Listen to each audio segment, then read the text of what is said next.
Hi witches, I often see people asking for which crystals they should buy or add to their collection. So today I'm going to give you a video on my top 8 favorite crystals.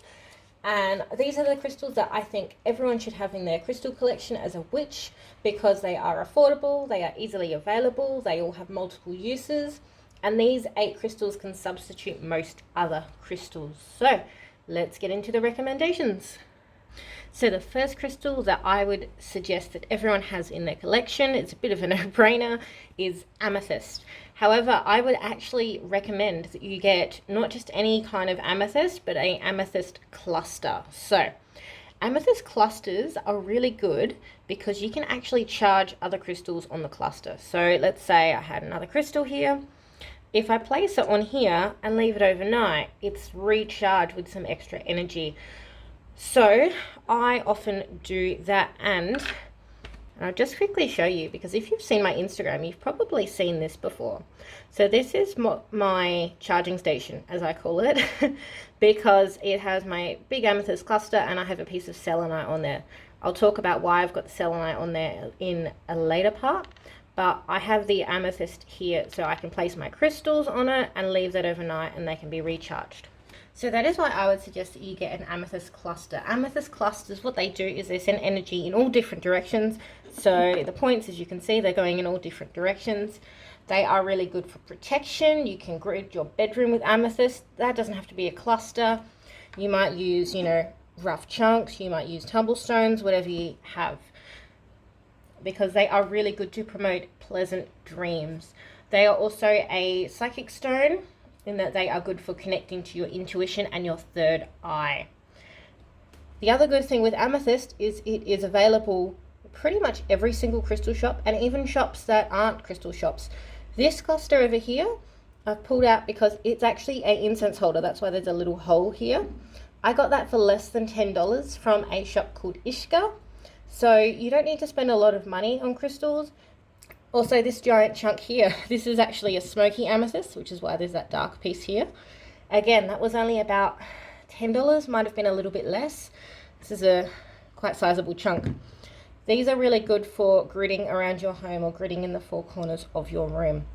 But if you could only get one piece of amethyst, I would suggest that you get a cluster. I also use this to grid my home because, again, I feel like there's lots of points all over it. It sends energy in all directions. My next suggestion for crystals that everyone should have in their collection is clear quartz. However, if you could only get one kind of clear quartz, I would suggest that you get clear quartz points. Clear quartz points are really good for gridding because they send energy outwards. So I've got this configured in a little grid configuration right now. I've got my piece in the center, which could be any kind of crystal. Could even be, I've used tarot cards, oracle cards, shells, incense, candles, all sorts of different things can be in the center of your grid. But points facing outwards would be sending the energy outwards, or points facing inwards could be drawing it inwards. The other good thing to look for is, if you can, to find a clear quartz point which actually has a flat base so that it can stand upright. These are really good to use in the center of crystal grids, and the small points are also really good to have around the outside of your crystal grids. They are also really great. You can use them as a wand because they conduct energy. They send energy outwards. And if you don't have a lot of crystals, they can be used to replace any other crystal in spell work, as long as you are programming them with intention. As you can see, this one's not perfectly clear. It has a lot of inclusions inside. I actually prefer them with inclusions inside. This is another quartz point. This is actually an anhydro quartz point, so there are a lot of inclusions inside. There's also bits of dirt because this actually has water inside. But I'm not suggesting you go out and get an anhydro quartz. They are quite expensive. But clear quartz points, they definitely don't need to be perfectly clear like glass. The next crystal that I would suggest is Selenite or Gypsum. They are both the same crystal, just they go by different names in some places. So Selenite or Gypsum is really good for cleansing, especially if you have it on top of or near an amethyst cluster. So you've seen my little Selenite palm stone that I keep on top of my amethyst cluster.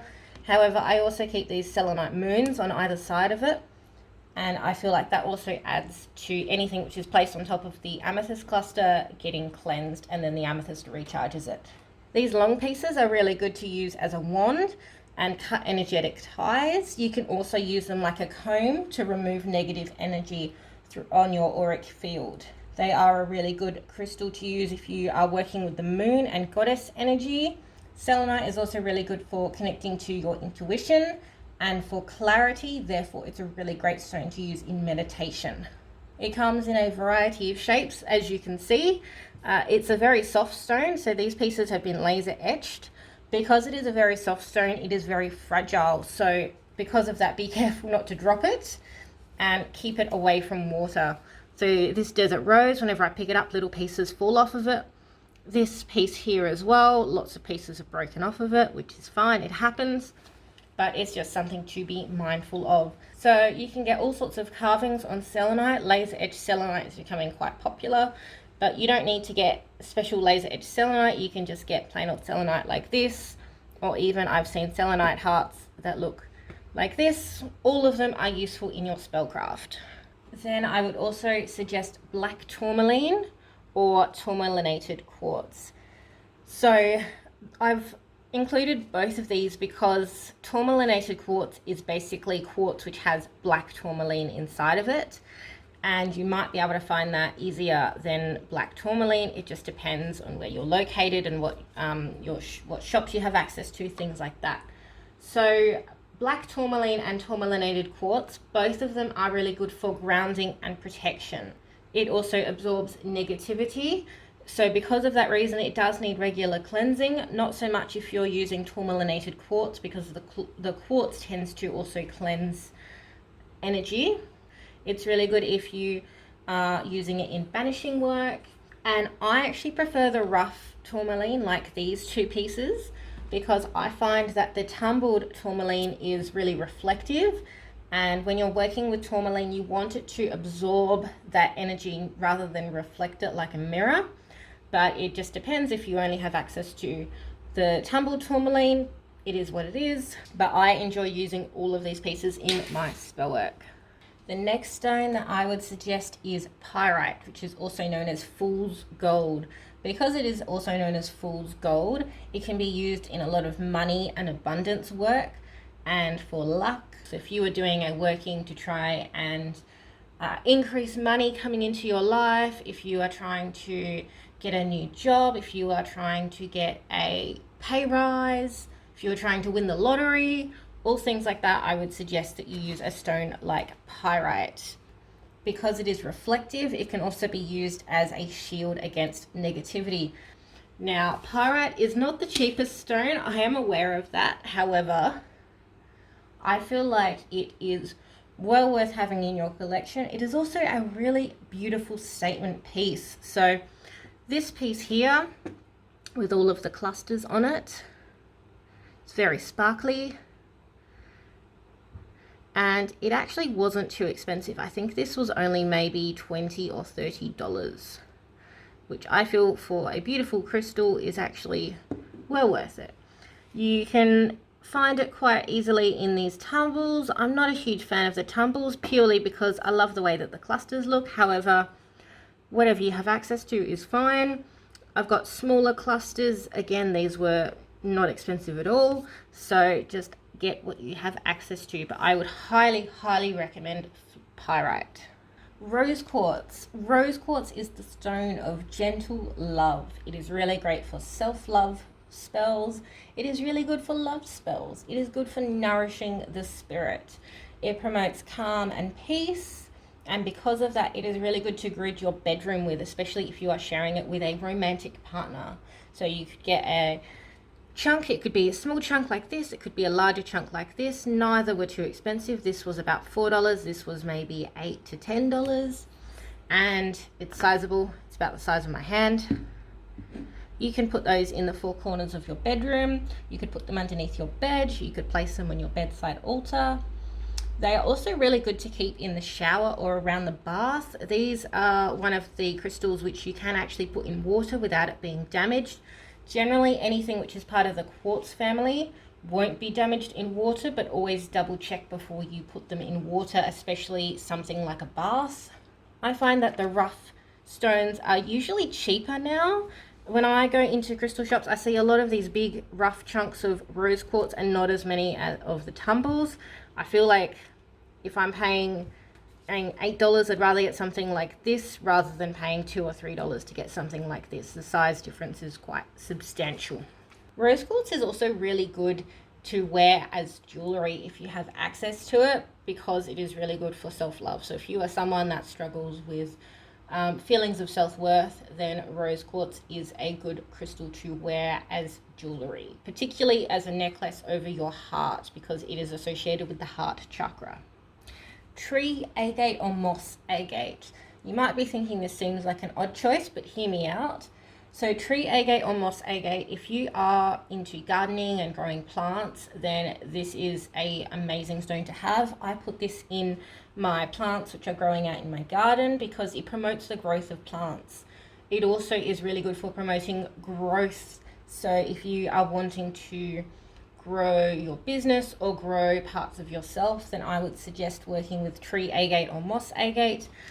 Tree agate has these little lines through it, and it can vary quite substantially in color, as you can see, whereas these two here are moss agate because they look like they've got moss inside of them. Some of them have got patterns more so than others. This one is more of a green uniform color. It almost looks like bloodstone but without the red spots. And it is amazing for connecting with the earth element. So if I am doing a crystal grid where I'm wanting to connect to the element of earth or send healing energy to the earth, I will always include moss agate or tree agate. And it is a stone for balance and equilibrium. Red jasper. So red jasper is a really great stone for grounding. This always reminds me of Australia and the outback because of that striking red color. It is a stone of strength, and because of its red color, it is great for connecting to the ancestors, as it is associated with blood. Because of its associations to blood, it is also really good for female health. So if you have menstrual issues, then this is a really great stone to work with on an energetics and spiritual level. It is also associated with luck in Eastern cultures because red is considered a lucky color. So red jasper has these little veins through it, these darker veins through it. I just wanted to show you because sometimes people see this stone and they think that this is red jasper. See how this is sparkly? This is actually another stone that's been man-made called goldstone, but they are a similar color and people often get them confused. So this is goldstone. This is red jasper. This is what you want. The next stone that I would suggest is fluorite. Fluorite is a study stone. It is really good for focusing your mind and clearing out any unwanted distractions. For that reason, it's really good to keep next to your computer if you work at your computer or if you are a student that is studying. When I was at university, I always made sure to have a fluorite point near my computer. These pieces are rainbow fluorite. Fluorite comes in a variety of different colors. You can get purple, green, blue. However, rainbow fluorite seems to be the most common and the most easily available. I find fluorite is quite commonly found in these polished points. They are a little bit more expensive. You can just use tumbled fluorite as well, or you might be lucky enough to find a rough piece like this, just been semi-polished. But fluorite is really good if you are studying or learning and you want to have a clear mind. I really hope that you have found these suggestions helpful. Let me know what your favorite crystals are in your collection, and if you had to create a list of crystals that everyone should have in their collection, would some of these be on there, or would you add on some different crystals? Let me know down in the comments, and I hope you all have a lovely day. Thanks for watching. Bye.